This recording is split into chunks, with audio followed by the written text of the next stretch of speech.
ចិត្តជ្រះថ្លាជួយសាងវត្តរងរឿងកាងសាសនាខេមរាប្របីនិនីថ្ងៃចុងខែ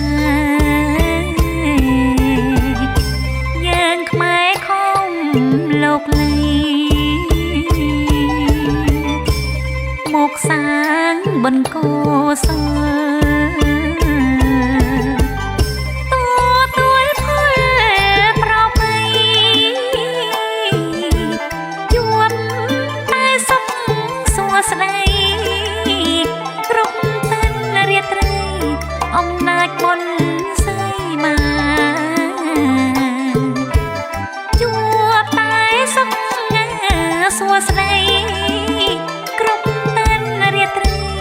អំណាចបុណ្យសីមា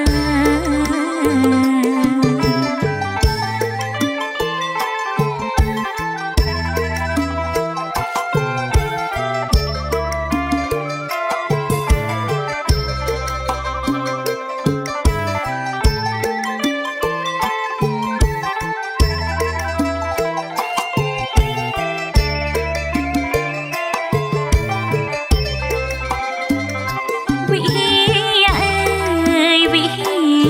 រវត្តខ្មែរត្រូវបានសាងថែដោយខេមរាដោយខេមរាតាមការដឹកនាំគ្រូត្រឹងវណ្ណថាស្នាដៃប្រណិតជួយវត្តព្រែកអង្គពូយើងបានថ្កើងចំរានពិតសូមគប់បំណងញាតិបងបងឆ្ងាយចិត្តសាមគ្គីជួយរិះគិតវត្តនេះរិទ្ធប្រសើរតទៅសាមគ្គីជួយរិះគិតវត្តនេះរិទ្ធប្រសើរតទៅស្វាគមន៍សូមស្វាគមន៍ទិវាមនោរម្យញាតិមិត្តជុំដោយចិត្តជ្រះថ្លាជួយសាងវត្ត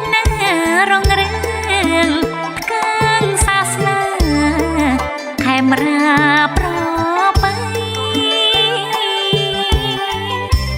មិនិថ្ងៃចុងខែយើងខ្មែរខំលោកលីមកសាងបនកោសល